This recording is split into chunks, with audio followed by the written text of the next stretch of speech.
আমি, আমার ভাবি, আমার মা, এরা সবাই গেছি। যাওয়ার পরে তারপরে ভাইয়ার সাথে দেখা। ভাইয়া বলতেছে যে এক কনস্টেবলটা বলতেছে, প্রথম আমাকে বলছে যে দেখ কিছু টাকা পয়সা দিয়ে আমি আমার ছেলেটাকে একটু কোলে নিতে পারি কিনা। পরে আমি কনস্টেবল দ্বারা গেলে কনস্টেবল আমাকে তাড়া দিচ্ছে। পরে আমি বললাম, ভাই আমি 1000 টাকা দিচ্ছি, আমার ভাইফোঁটারে একটু, আমার ভাইরে 1 মিনিট এনজে তো পলায় যাওয়ার কোনো সুযোগ নেই ভাই, একটু একটু কোলে নেওয়ার ব্যবস্থা করে দিন। 1 মিনিট ভাই, 1টা মিনিট দিলে আমাদের আর দুঃখ থাকবে না ভাই। তো বলছে ভাই এটা সম্ভব না। তারপরে যখন বলছে সম্ভব না, তখন আমার ভাইয়া কনস্টেবলের পাও জড়া ধরেছে। ওই কোর্টের মধ্যে ওই পাও জড়া ধরার সঙ্গে সঙ্গে লোকজন আসে। আমার ভাইয়াও কান্নাকাটি করছে, আমার ভাইয়ের সাথে ওই লোক, কোর্টের লোকজন, কোর্টের নিরীহ লোকজন, তারা তো আমার ভাইয়ের চেনে না, তারাও কান্নাকাটি করছে। আমি আমার পায়ে জড়িয়ে ধরলো কেন পুলিশের?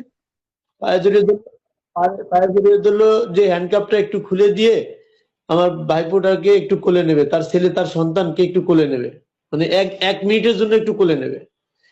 তারপরেও সেই কনস্টেবল বা পুলিশের তাদের মন গলে নাই।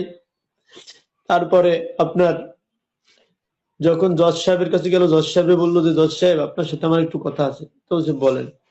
তো জজ সাহেব বললো যে স্যার আমার সন্তানটা 8 মাস বয়স, আমি 9 মাস বয়স, আমার 9 মাসে আমি সন্তানের 1 মিনিটের জন্য একটু কোলে নিতে পারিনি স্যার। আমার হ্যান্ডকাপটা খুলে দিলে আমি যদি আমার ছেলেটাকে একটু 1 মিনিট কোলে নিতে পারতাম। তখন জজ সাহেব, তখনও কিন্তু তার ওই যে 2টা হ্যান্ডকাপ লাগানো হাতে, জজ সাহেবের সামনেও। তখন জজ সাহেব বলেছে যা বলার আপনি লিখিত দেন। জেলার সাহেব সে বলে 2 মিনিটের বেশি 1 মিনিটও কথা বলা যাবে না, গড়ি ধরে বসে রয়েছে যে 2 মিনিট।